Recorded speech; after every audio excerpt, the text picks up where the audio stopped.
This is a Diablo 2 video, so get ready to watch every unique item I find, regardless of how good it is. Diggler! Just kidding, this is WithNoFiller. I'm only gonna show you the good stuff. I've had horrible luck this first ladder season. I'm taking a break from all that pain and disappointment to continue reminiscing about better times. I'm gonna show you how to set up one of the most obscenely powerful and fun to play characters in the game, and I'm gonna show you all the treasure I had to find in order to get there. This is part of the D2 Journey series where we ask a question and I try to answer it while I progress through the game. Today's question is from Philippa D, who asks, is the next video the road to dual dream? He's basically asking me if I want to work on getting a helmet and shield that automatically strike everything around me with lightning. To which I say, hell yeah. Hell yeah. My goal here is to get that dream helmet and shield, and I also want to equip a grief sword and enigma armor. I'm going to use the conviction aura. This setup is known as a grief Tesladin. When this guy walks into a room, the enemies will just melt away. A lot of times you don't even have to click. And this got a buff with patch 2.4, so it does double damage up close now, which is just yes. So there is hope. You might not get carpal tunnel after all. The problem is, this setup is really expensive, meaning it requires a whole lot of high runes, and each high rune can take many hours to find. No pain, no gain aura when equipped.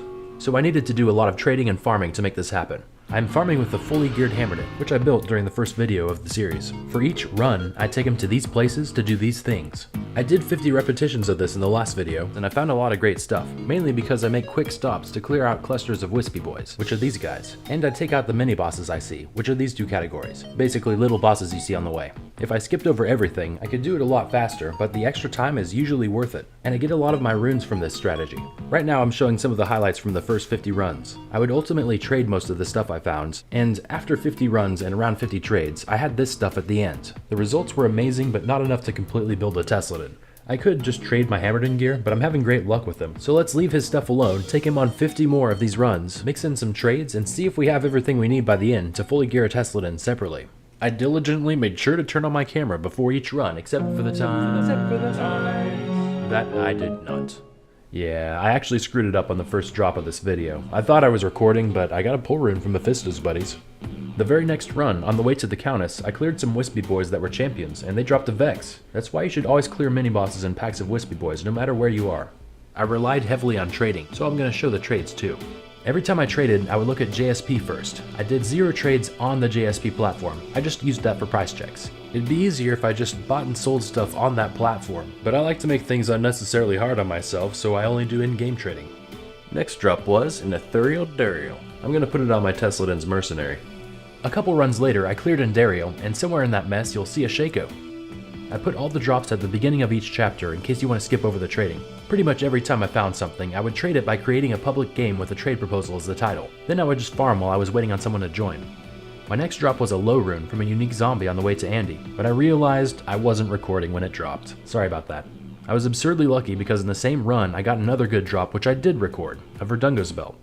I was rolling the dice hot, but obviously that could only last so long. It was 2 or 3 more hours of farming before I found anything else, but I did a lot of trading when the farming got slow. I put the dates up here, and I put the approximate prices up here in FG, which is the JSP currency. So here's something cool. Since I was constantly checking the prices, I was actually able to chart how some of the runes changed in value. First off, you can see that they're worth more toward the beginning of a season, and their relative values change along the way. For example, Low used to be worth more than Sir, but they switched places somewhere around in here. Same with Jaw and Bear. Those switched places somewhere in here during one of the breaks I took. In November, Jaw was worth 3 ohms. In March, it was worth 6. So the runes are always changing in proportion to one another, and that's important to know if you're trading. Here's what the prices were right before posting this video. They're remarkably close to what they were in March. Also, I have rough numbers from around the first week after the game's release. If I include that, you get this. And we are currently right here in the highlights, which I'm getting back to. I get carried away with the charts sometimes. Anyway, on run 63, I found an Andy's helmet. I already have a helmet for my Mercenary, so this is also going to get traded off. When you're negotiating a trade, I've said before to make an offer of at least 60% of what you're asking for, and 60% works great early in the season, but as you get later into a season, I would offer at least 80%, probably higher, or no one's going to join. Personally, when I'm trying to find out how much my stuff is worth, I look at JSP, but there are so many other ways to value stuff. Not everyone goes off of JSP like I do. The fact that people value things differently is actually great for traders like me. If 2 people look at the same stuff and disagree on how much it's worth, then you can actually profit off of that, in a nice way, where everyone feels like they're better off than before. It's called value creation. No one's getting ripped off, there's nothing sinister about it. You're literally making the world a more valuable place. I mean, you're not curing cancer or anything like that, but you get what I'm saying, it's good. Yay, a Shako. So applying this logic to the D2 market, at this point I noticed that most people agreed bear was worth more than jaw, but not everyone agreed on how much more. Same thing with lows and sirs. So I used that to my advantage in a way that we could all walk away happy. My strategy was to get a bunch of Sir runes and combine those into bear. Then I would trade that bear for jaw and as much other stuff as I can get because that's my profit. Then I'd trade that jaw and some smaller stuff for a bear or 2 Sirs. There were usually more steps in between, but that was the general engine of my trading machine, so to speak. Unfortunately, this strategy was not going to work for much longer, because eventually jaw and bear switched places, and jaw became the most valuable rune. Sometimes it's a bear market, sometimes it's a jaw market. So quick question, how do you pronounce this word? For me, sometimes I say sure, and sometimes I say sure.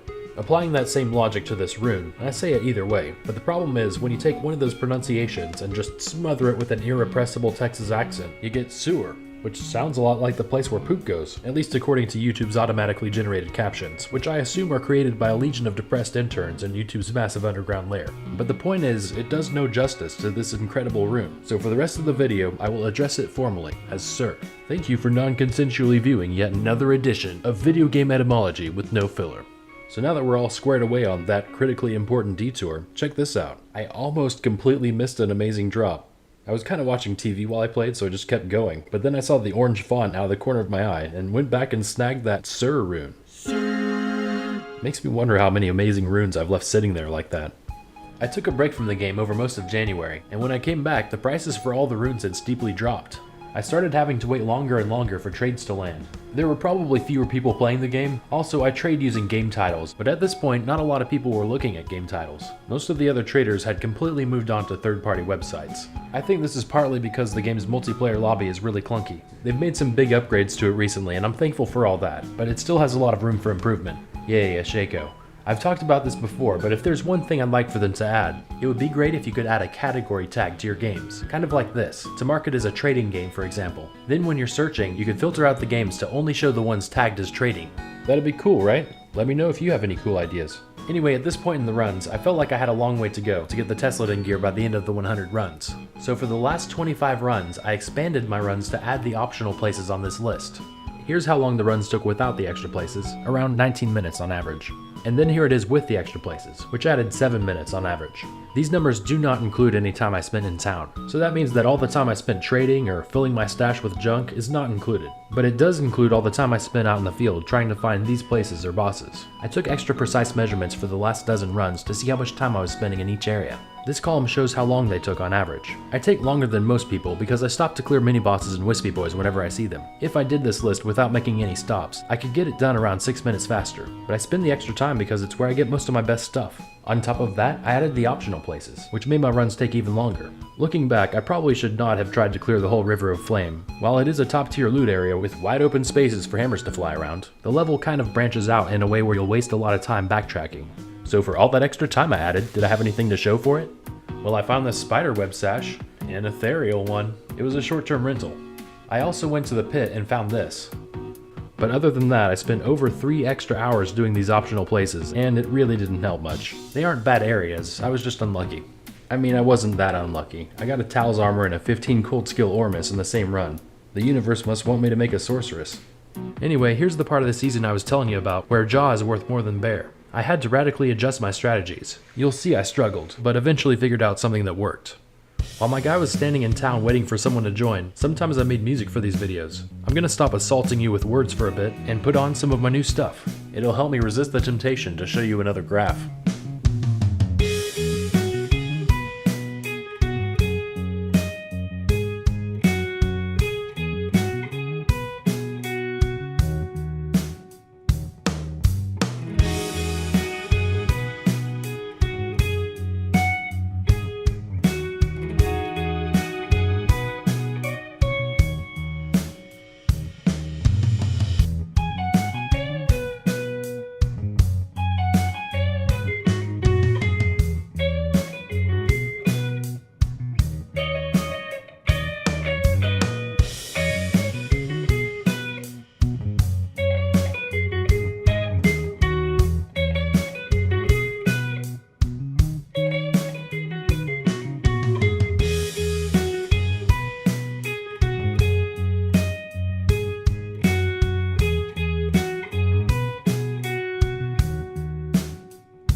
So at last I was here, the final run. Man, I wish I got a great drop on any other run besides this last one, because that looks so suspicious. But I honestly did, and I think it might give me more credibility if I show you the series of absolute blunders that happened seconds before I got it. You see, I found these greaves on the ground, and when I went to pick them up, I noticed my inventory was getting cluttered. Maybe I can put this belt I don't need in the cube. Nope. The cube's full of even more junk I don't need. So I scooted around some useless junk to make room for the other useless junk. That's good enough, right? Nope, I just had to replace one of those potions in there with an amethyst. That's not hard to do unless you hit the wrong buttons literally 10 times in a row. I'm not gonna lie, I got kinda frustrated. Are you fucking kidding me? And then, after all that, I forgot to pick up the boots I stopped for in the first place. And that brings us to today's sponsor, Horde VPN. We hoard you right the first time. Anyway, apparently to compensate me for being a complete fool, the universe did this. This time I said it happy. Are you fucking kidding me? Yes! Literally, the final run. Yes! Overall, I had great luck over these 100 runs. I mixed in God knows how many trades, and I went from 0 good runes, to these ones after 50, to these ones after run 100, plus 2 analyses, a torch, and much more. Altogether, this stuff was worth around 6 bear runes. It was time to start building the Tesladin gear. Over those 100 Hammerden runs, I found all the socketed gear I needed. Let's build the Dream Shield first. You should put this in any of the elite Paladin shields, preferably a Sacred Targe for its block chance, and you ideally want it to have close to 45 resistances. Well, I had the knockoff brand with 42 resist, which I decided was close enough. You need a Dream Helmet and a Dream Shield for this Tesladin build to work. Out of all the gear, those two are mandatory because they combine to give a level 30 Holy Shock aura when equipped. The shield was not that great on the variable stats, I kinda wanted more resistance, but that's okay. Up next is the Dream Helmet. I'm going to put this in a Bone Visage because it's the highest defense you can get without putting a bunch of points into strength. But also, wearing a powerful magic helmet made from the skull of a demon you just slayed, try to convince me that's not awesome. This one also came out a little short on resistances, but it's great on the other stuff. Now it was time to build the Grief Rune Word into a Phase Blade Sword, arguably the best weapon in the game. This is the one I was actually a little nervous about, because Grief can add anywhere from 30 to 40 attack speed, but I really need at least 32 to make my Zeal attack as fast as possible. I ended up not only getting the attack speed I needed, but I also got a perfect roll for extra damage. Good grief, I think that's a 1 in 61 chance. And this stat was the whole reason I chose this weapon. That makes my brain release some happy chemicals. Thanks, brain. At that point, I realized I still needed to make a few trades to finish out this build. I needed a BK ring for its life leech and plus to skills, so I traded for this one. I had a bunch of tokens, which I traded for Mal, which I'll need in a second. Then I found this public game where a guy was trading a crappy CTA for a couple ists. I only had one ist, but I also threw in that 5 resist small charm, and he was cool with that. I wanted the call to arms for these 2 pre-buffs, which can each go up to level 6. The ones here were a lot lower than 6, so that's why I got it so cheap. You want to use these 2 skills anytime before you go into battle, so use the CTA as your backup weapon, and you can pair it with any crappy spirit shield. You just want the +2 to skills from it. And finally, last trade of the video, I traded that Mal for some War Travelers. I like War Travs for their magic find, but if you want pure DPS, go for Gore Riders. Really just use whatever boots you like. For armor, Fortitude is probably the best option for DPS, but I want to teleport, so I'm going for the much more expensive Enigma armor. You want to put it in one of these 3 armors, depending on how many points you want to put into strength. I found this Dusk Shroud base, and now I have the runes to put Enigma into it. Runes which took hours to get. I can't do it. I'll just make this decision later on my Hammerden, and I'll take his Enigma for now. If you were dead set on seeing me make an Enigma, here's what it looked like when I made that one. So after fully gearing the Tesladin, I had these 4 pretty good runes left over. Some of my equipment was pretty common, so I didn't share when I found it, like this Thunder God's belt. You can use more expensive belts here, like Verdungos or Arachnids. Objectively, Arachnid is probably the best, because it frees up a skill point you would have used on Conviction. But Thunder God's is my favorite, because it makes enemy lightning attacks actually heal you most of the time. That's because this belt allows a Tesladin to get up to 95 lightning resist, and it has this integer-based absorption stat, so all that math combines to unlock the superpower of lightning healing. As a melee character, you really don't want to get frozen, so put on a Ravenfrost ring. And these Laying of Hands gloves are really suited to the build. They may look like hospital gloves, but they have attack speed, fire resist, and this stat that gives you a massive damage boost against basically all the bosses and a lot of the monsters. On the whole setup, we want at least 72% attack speed so we can zeal as fast as possible. We get 20 from the gloves, we want at least 32 from the Grief, and the last 20 comes from High Lords. For your charms, of course you want to Torch, Annihilus, and Guides. Right now, I'm not so hot on resistances, so I'm going to need some resistance charms. Here's a list of some other good options.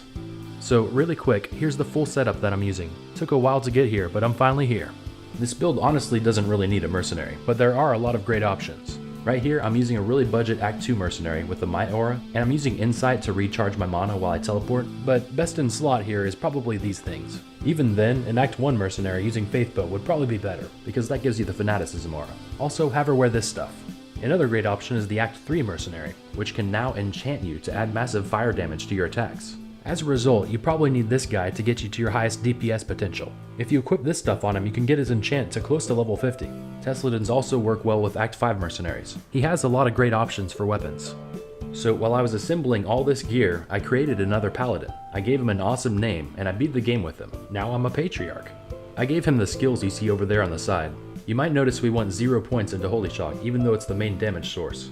That's because we already get that from our helmet and shield. You just want to max the 2 synergies for it, so max Resist Lightning and Salvation. Put a point into each of the prerequisites for Conviction. This will be your main aura, but you don't want to max it because its usefulness caps out at level 25. So make sure you're holding your Dream Shield, then get Conviction to level 24 after all your gear bonuses, so you can use Battle Command to get it to 25. The rest of your points are kind of freebies, but I strongly suggest putting 1 point into Holy Shield and its synergies, so you can get a better defense and block chance. This will give you a point into Charge. It's a great way to close in on your targets. I usually flip between Charge and Zeal as my main attack move, so you want at least 1 point into Zeal. The weird thing is, if you put points into Sacrifice, it gives your Zeal attack more damage than if you put the points into Zeal itself, so I usually max Sacrifice first out of these two. For stats, I put in enough strength to wear gear, and then when you put points into Dexterity, make sure to pre-buff with Battle Command, then use Holy Shield, then flip back to your main Dream Shield, and put enough points into Dexterity to get this stat up to 75%, which is the max. Then I put the rest of my points into Vitality. And don't put points into Energy, you already have enough mana. My mana, after putting on all my gear, was, well... Mana. Great, now I can never change him. There are a lot of other great ways to set this up. If you put all your spare points into Strength instead of Vitality, and put on this stuff, you can get a really high DPS version, but you wouldn't be able to teleport. And if you're okay with losing teleport, you might as well make a build that people call the Auradin. Technically, all these builds are types of Auradins, but who cares? The Auradin hits them with pulses of fire and lightning instead of just lightning. It's really good, but it doesn't teleport, which is a deal breaker for me. I've seen builds that get their Conviction from an Infinity Mercenary, so they can use Fanaticism, but it waters down your Conviction. If you want to run Conviction and Fanaticism at the same time, and you have a lot of high runes to drop, then you should get the Uber Tesladin. This gives you a fast teleport, a life tap healing source, and the ability to kill Ubers while still keeping your fastest possible attack speed. And that setup is the first Diablo video I made, but that flavor of Tesladin is ridiculously expensive. I could go on and on about variations of this build, but I'm pretty happy with the Grief Tesladin I have. While I was working on this video, I had a Diablo clone spawn in my game, and my Tesladin just smoked him. I also did a bunch of Bale runs with him. I found a pull rune doing that, and then, this is awesome, I was in a full Bale run, bunch of people around, and these wispy boys dropped a bear rune. I just snatched it up. That happened pretty fast, so I slowed it down, and somehow I didn't record the cursor, so I added that too. Boop. Overall, playing the Tesladin has been epically fun, just like I hoped. He has so many superpowers, it's incredible. He can teleport, he gets healed by enemy lightning attacks, he has this stat which makes enemies leave him alone and fight each other instead. He has the maximum chance to block and really high defense, he has decent magic find, and obviously he has the Holy Shock aura that strikes everything nearby with lightning. In the first couple acts of the highest difficulty, most of the enemies are weak enough to just fall over dead when you run by, so you want to go to the best loot areas in those first couple of acts. The best high-level farming area for a Tesladin is probably the pit, and he might be the fastest solo pit runner in the game. I'm showing a pit run in the background now so you can see the pure destruction. The Holy Shock aura also adds obscene lightning damage to your melee attacks, and on top of that, the Grief Blade adds obscene physical damage, so he does 2 damage types really well, and practically nothing has an unbreakable immunity to both of those. His Conviction aura at level 25 is strong enough to break almost every monster's lightning immunity, and if they weren't immune, now they take way more damage. This lets him comfortably clear any part of the game you want to go to. It's rare for a character to be able to do that. And with this gear setup, he's swinging the sword as fast as he possibly can, so all that combines to make your damage just off the charts. Literally, it's actually a lot higher than what you see in this attribute screen here, and you're gonna be able to tell.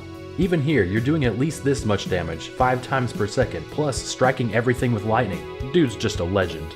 A lot of people out there say that Tesladins are too strong, but I think they're balanced fine because they have some weaknesses. First off, they're very expensive. I mean, you saw, it took me months to get this guy the legit way, without buying my gear on websites. No matter how you get your gear, this is an expensive setup. Another weakness is PvP. If you try to take this guy dueling, you can get some hilarious naked kills. But in general, when people figure out your gimmick, they'll keep their distance from you and put on lightning absorb gear. Our Tesladin can teleport, but not competitively fast, so he's really a PVM guy. The awesome lightning aura really works best in the first few acts if the game is less than half full. If you go to the later acts, or if more people join, it'll quit one-shotting stuff, so you'll have to go up and hit him one by one, and you won't be quite as fast as an AoE spellcaster like a hammer did. Here he is in a full game, in one of the hardest areas. Still not bad. The monsters that used to be immune just take a little longer. He can still clear anywhere without breaking a sweat, he's just not quite as fast as the fastest in every area. Despite those weaknesses, the Tesladin is still one of the most powerful and fun setups you can make in the game, as long as you have enough patience to get all his gear. So to recap, I spent a whole lot of time building a setup named after Nikola Tesla, a brilliant inventor who was exploited by capitalism. And I accomplished all this by aggressively applying capitalism. Take notes, Elon. The journey started the night the game was released, and eventually I fully equipped a Hammerdin.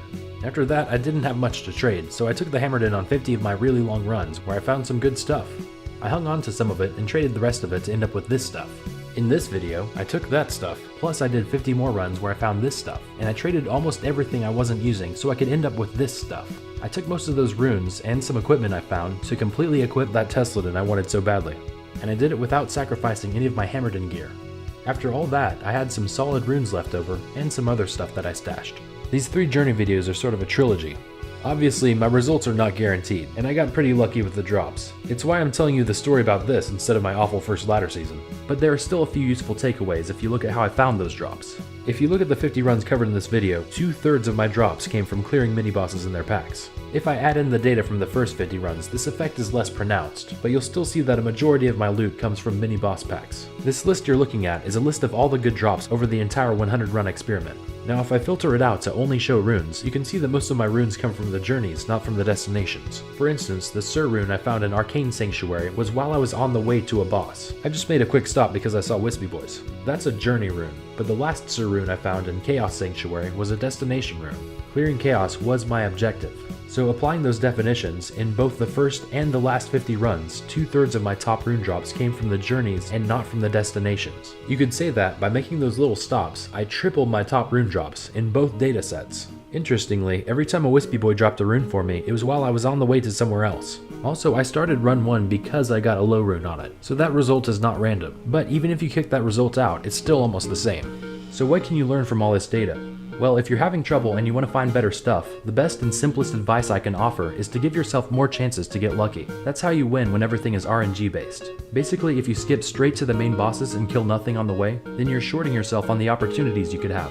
But you also don't want to kill everything because that takes too long. It's about striking the right balance, and I recommend doing that by only stopping to clear mini-bosses and clusters of Wispy Boys while you're on your way through. The data supports that.